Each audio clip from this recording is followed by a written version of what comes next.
ያልተጋባች ሴት ድንግልም በስጋም በነፍስም እንዲቀደሱ የጌታን ነገር ያስባሉ ይላል።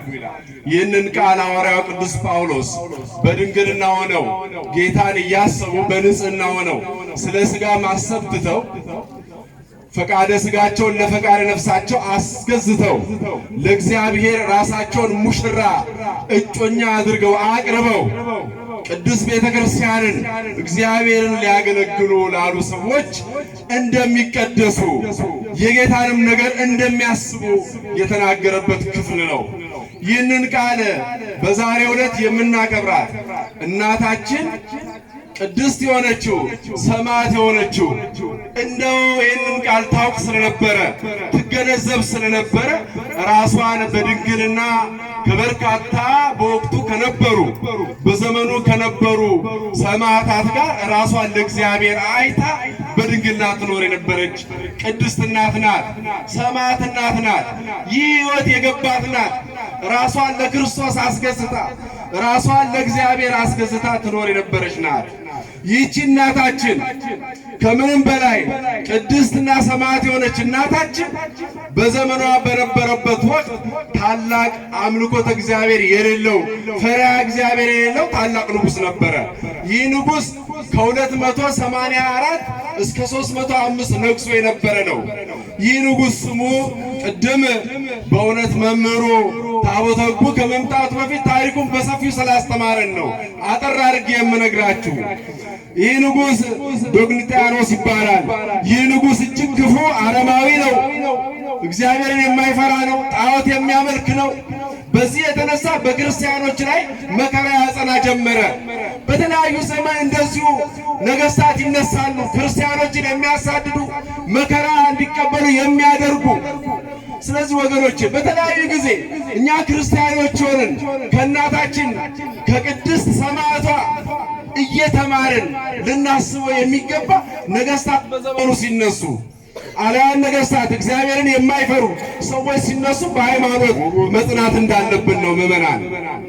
ታዲያ ይህ ንጉሥ ትዳር ሊመሰርት ወይም ለጋብቻ የምትሆነው በንግሥትነት አብረው የምትኖር ሴት ፈለገ።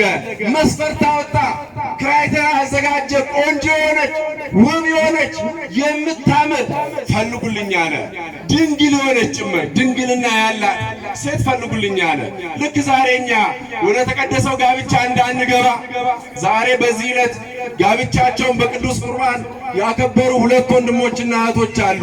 ከቅዱስ ጋብቻ መልካም የሆኑ ቅዱሳን ጻድቃን ሰማዕታት ይገኛሉ። አዎ እናታችንም እንደዚሁ ነው። ከተቀደሰ ጋብቻ በስለት የተገኘች ናት። በስለት የተገኘች ናት። ነገር ግን የንጉሡ ሐሳብ ግን ምንድነው? እግዚአብሔርን በመፍራት ለመኖር ሳይሆን በጠዋት አምልኮ አብሯት የምታመልክ ሴት ፈለገ። ድንግል ሴት ለትዳር ፈለገ። ፈልጉልኝ አለ። ነገር ግን የላካቸው ባሪያዎቹ አዎ እናታችንን አርሴማን አዩአት። በውበቷ ተማረኩ። ስዕል ስለው ውበቷ እጅግ ማራኪ መሆኑን ስዕል ስለው ላኩ። እሱም ባሪያዎቹ ስዕሉን ባየ ጊዜ በውበቷ እጅግ ተነደፈ፣ ወደቀ። ከዚህም በኋላ ባሪያዎቹን ልኮ ሄዳችሁ ይህችን ሴት አምጡልኝ፣ የትዳሬ አጋር አደርጋታለሁ በቤተ መንግሥቱ አስደገሰ። ይህንን እናታችን ሰማች፣ ሰማዕቷ ሰማች። ከሌሎቹ እህቶቿ ጋር ደናግል ሴቶች ጋር ሰማች። እኔ የእግዚአብሔር ሙሽራ ሆኜ ሕይወቴን ቀድሼ በቅድስና በንጽህና የክርስቶስ ሙሽራ ሆኜ መኖር ነው የምፈልገው እንጂ በታሪክ በጋብቻ ልኖር አልወሰንኩም። ስለዚህ በዛ ላይ ደግሞ አረማዊ አማኝ ካልሆነ ይህ አማኝ ከሆነ ወደ አምልኮተ ጣዖት የሚወስደኝ ከዚህ ሰው ጋር ጋብቻዬን አልመሰረትም ብላ ስደት ጀመረች። አዎ ክርስቲያኖች መከራ ሲመጣ ፈቀቅ ማለት ይገባል። ቅዱስ መጽሐፍ ይህንን ይነግረናል። በማቴዎስ ወንጌል ተመዝግቦ እንደምናገኘው በምዕራፍ 10 ከቁጥር 23 ላይ በአንድ ከተማ መከራንም ቢያሳዩአችሁ ወደ ሌላ ከተማ ሽሹ ይላል። ዛሬ መከራ የጸናበት ዘመን ነው። ብዙ መከራ እንሰማለን። እዚህ ከተማ ላይ መከራ ስላልመጣ አይደለም፣ በክርስቲያኖች ላይ ክፉ መከራ የጸናበት ክፉ ዘመን ነው። ስለዚህ ምዕመናን እኛም ለነኛ ለክርስቲያኖች ልንጸልይ ያስፈልጋል። ተሰደው ቢመጡ ልናስጠጋቸው ያስፈልጋል። ስደት ላይ ነው ያሉ ብዙ ክርስቲያኖች። ቤተክርስቲያን ጭምር ስደት ላይ መከራ ላይ ነው ያለችው ወገኖች። ስለዚህ ይሄን ልናውቅ ያስፈልጋል። በተለያዩ አላውያን እግዚአብሔርን በማይፈሩ አምልኮተ እግዚአብሔር በማይፈጽሙ ክርስቲያኖች መከራ እየተቀበሉበት ያለ ዘመን ነው። ቅዱስ መጽሐፍ ሚለን ይህንን ክፉ ሐሳብ ይዘው መከራ የሚያጸኑባችሁን ሽሹ ይላል። በዚህ የተነሳ ሸሸች ከሌሎች እህቶቿ ጋር ነው። እንዲሁም ከአጎቷ ከጎርጎርዮስ ጋር ጭምር ሆነው ሸሹ። ወዴት? ወደ አርመን ወደምትባል ስፍራ። በዛ በደረሱ ጊዜ እንደው ተሰባስበው እግዚአብሔርን እያመለኩ ይኖሩ የነበሩ ክርስቲያኖች ነበሩ። በዛም አካባቢ እነኛ ክርስቲያኖች ላይ መከራ እያጸናባቸው የነበረ ታላቅ ንጉሥ ነበር፣ ድርጣድርስ የሚባል። ይህ ንጉሥ መከራ አጽንቶባቸው ነበር። ክርስቲያኖችን እየገደለ እጅግ መከራ እያበዛባቸው፣ እናንተ በክርስቶስ ስለምን ታምናላችሁ? ለምን እግዚአብሔርን ታመልካላችሁ? እኛ ለምናመልከው አምላክ ለምን አትሰግዱም? እያለ በክርስቲያኖች ላይ መከራ አጽንቶ ነበረ። እናታችን እዛ በደረሰች ጊዜ ይህንን በክርስቲያኖች ላይ ያለውን መከራ በተመለከተች ጊዜ የመጽሐፍ ቅዱስ ቃል ትዝ ነው ያላት። ቅድም ባነበብኩላችሁ በማቴዎስ ወንጌል በምዕራፍ 10 ከቁጥር 32 ላይ ተመዝግቦ እንደሚገኘው እንዲህ ይላል፣ በሰው ፊት የሚመሰክርልኝ እኔ በአባቴ ፊት እመሰክርለታለሁ። በሰው ፊት የሚመሰክርልኝ እኔ በምን እመሰክርለታለሁ አለ? በአባቴ ፊት እመሰክርለታለሁ ያለው የአምላካዊ ቃል ትዝ አላት። ስለዚህ ምስክርነት ሰጠች። እኛ የእግዚአብሔር ልጆች ነን። እነሆ አንተም ቤተሰቦችም እንድትድኑ በኢየሱስ ክርስቶስ እመን፣ ክርስትናን ተቀበል ብላ የክርስቶስ ባሪያ የክርስቶስ አገልጋይ መሆኑን መሰከረችለት። አዎ ልንመሰክር የሚገባን ብዙ ሰዎች አሉ። በአምልኮተ ባዕድ ጣዖት ውስጥ የተያዙ ከእግዚአብሔር ሕግ የራቁ እግዚአብሔርን የማይፈሩ እግዚአብሔርን ካለመፍራት የተነሳ ውጤት እኮ ነው ዛሬ በሀገራችን በአካባቢያችን የምንሰማውን ክፉ ወሬ የምንሰማ ወገኖቼ፣ አይደለም ወይ? ሰው እግዚአብሔርን ቢያመልክ እግዚአብሔርን ቢፈራ ኖሮ አሁን የምንሰማው ክፉ ነገር እንሰማ ነበር ወይ? የጦርነቱን ወሬ እንሰማ ነበር ወይ? የሰውን መገደል ወንድም በወንድሙ ላይ መከራ ሲያጸና እንሰማ ነበር ወይ ወገኖቼ? እንሰማ ነበር? እስቲ አንሰማም። ይሄ ያለመማር ያለማወቅ፣ እኛም ክርስቲያኖች እውነተኛውን ዘላለማዊውን ቃል በአግባቡ ባለመመስከራችን ነው። ይህንን ምስክርነት አለመስጠት፣ በእርሱ አለመመስከር፣ በእርሱ ማፈር፣ እርሱም ዳግመኛ በአባቱ ፊት ያፍርብናል ወገኖቼ። እንዳያፍርብን እግዚአብሔር እንዳያፍርብን። በእግር ብቻ መመላለስ አይደለም፣ እግዚአብሔርን ከማያመልኩ ሰዎች ጋር በሚኖረን ግንኙነት እውነተኛውን የሆነውን የእግዚአብሔር ቃል ልንመሰክርላቸው ይገባል። የዚህ ሰዓት ያ ንጉሥ በእውነት እናታችንን ተመለከታት፣ ውበቷን ወደደው፣ በውበቷ ተማረከ። ከዚህ የተነሳ ሊያገባት እሱም ዳግመኛ ፈለገ። ታሪኩን አሳጥሬ ነው የምነግራችሁ። ገድሉ ላይ ታዩታላችሁ። ቅድም በሰፊው ተነግሯችኋል። ሊወስዳት ፈለገ። እሷ ግን ፍጹም እምቢ አለችው። እጅግ አባበላት። የሚያባብል ነገር አቀረበላት። ሊያግባባት ሞከረ። ዛሬ እንዲህ እኮ ነው። ወደ አሮን አቅጣጫ ሰዎች ይዘው ሊሄዱ ሲፈልጉ ከአምልኮተ እግዚአብሔር ከፈሪሃ እግዚአብሔር ከእናታችን ከቅድስት ቤተ ክርስቲያን ሊለዩ ሲፈልጉ ብዙ ማባበያ ያቀርቡልናል ወገኖች፣ ብዙ ማባበያ። ይህች ዓለም ታባብለናለች። ምን የማይደረግልን የማይቀርብልን ማባበያ ያለ ወገኖች፣ ምን ማባበያ። እንደዚሁ ደግሞ ወንዶች የሴቶችን ልቦና በመስረቅ ወደ አሮን አቅጣጫ ከእግዚአብሔር ሕግ ለማራቅ ባልተፈቀደ በስርዓት ባልሆነ ከሕገ ቤተ ክርስቲያን ውጭ በሆነ መንገድ እነሆ እግዚአብሔርን በመካከላቸው እንዳይነግሱ ባለ ሕይወት ለመግለጥ ለማስነወር ብዙ የማባበያ ቃላት የሚቀርብበት ክፉ ዘመን ነው። እባካችሁ ምእመናን ልክ ከእናታችን እንማር። የእናታችን ልጆች ከሆንን የሰማዕቷ ልጆች ከሆንን እሷ ድንግልናዋን አጽንታ ጠብቃለች። ራሷን ለክርስቶስ ሙሽራ አድርጋለች። የሚቀርብላትን ማባበያ ሁሉ አልተቀበለችውም። እንዳትረሱ፣ ንጉሥ እኮ ነው እየጠየቃት ያለው ንጉሥ። እኛ እንኳን ንጉሥ አይደለም ኪሱ ውስጥ የታሰረ መቶ ብር የያዘ ሰው ሲጠይቀን ምንድነው የሚሰማን? ምንድነው የሚሰማን? ባለጸግነት የነገሰብን አይደለም። የዚህ ዓለም ሀብትና ንብረት አያታለን። እሷ ግን አላታለላትም። እናታችን ድል ነሳችሁ። በእውነት በእግዚአብሔር ኃይል ነው ድል ነሳችሁ። ከሷ ልንማር ያስፈልጋል ወገኖቼ።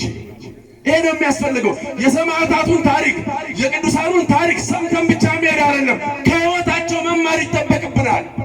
ከሕይወታቸው ጽናት ልንማር ይገባል። እነሱ የተነገራቸውን ዘላለማዊ የሆነውን ቅዱስን ወንጌል በሕይወት ነው የተለወጡበት፣ በሕይወት ነው የተገበሩት ወገኖቼ። ይሄ ከኛ ይጠበቃል ምዕመናን፣ ይሄ ይጠበቃል። እንዲህ ያደረገችው ከዚህ የተነሳ እንደገና እምቢ ብትለው ማባበያውንም አልቀበል ብትለው የሚቀርብላትን ሁሉ እጅ መንሻ ባትስማማ እንደገና መከራ ጀመረ። የጀመረው መከራ አብረዋት በነበሩት ላይ ነው፣ በጓደኞቿ ላይ። አዎ በሰይፍ ያስቀላቸው፣ ያስገደላቸው፣ መከራ አደረሰባቸው። ወደ አንበሳ ጉድጓድም አስጣላቸው። ብዙ መከራ እንዲቀበሉ አደረገ። አሁንም ባየችው መከራ ፈርታ ወደ ትዳር ሕይወት ወደ ጋብቻ ትመጣለኛለች ብሎ አስቦ ነበረ። ይሻላለችው። ጋብቻ ስላችሁ ዛሬ እንዳለ እንደ ክርስቲያኖች ያለ ጋብቻ አይደለም። ምክንያቱም እንዲህ አይነት ጋብቻ ከአምልኮተ እግዚአብሔር የሚያስርቃት ነበረ። ንጉሡ ጣዖት አምላኪ ነው፣ እግዚአብሔርን የማይፈራ ነው፣ ሕገ እግዚአብሔር የማያውቅ ነው። እንዲህ አይነት ደግሞ ጋብቻ አለ፣ የተቀደሱ ፍሬ የሚገኙበት፣ ቅዱሳን የሚፈሩበት፣ በሥጋው ደግሞ የሚከብሩበት እንዲህ አይነት ጋብቻ አለ። ሚስት ባሏን ደስ የምታሰኝበት ጋብቻ አለ። ባል ሚስቱን ደስ የሚያሰኝበት ጋብቻ አለ። ከእንዲህ አይነት ጋብቻ የቤተ መቅደስ አገልጋዮች ይፈራሉ፣ ዲያቆናት ይወጣሉ፣ ካህናት ይወጣሉ። ምክንያቱም በዚህ ጋብቻ ላይ ማን ስላለ? ጋብቻቸውን በማን ስላስባረኩ ወገኖች? በማን? በእግዚአብሔር ስላስባረኩ። ቅዱስ ቤተ ክርስቲያን ባርካ እነሆ በቅዱስ ሥጋው በክቡር ደሙ ስላተመቻቸው። ስለዚህ ምዕመናን እንዲህ አይነት ጋብቻ አልነበረም ጥያቄውና ነው። እርሷን ከእግዚአብሔር የሚለያት ከክርስቶስ ሙሽራነት የሚለያት ነበረ የቀረበላት ጋብቻ። ሀብቱንም ናቀች፣ ንብረቱንም ተናቀች። አላፊ ጠፊ መሆኑን ታውቃለች።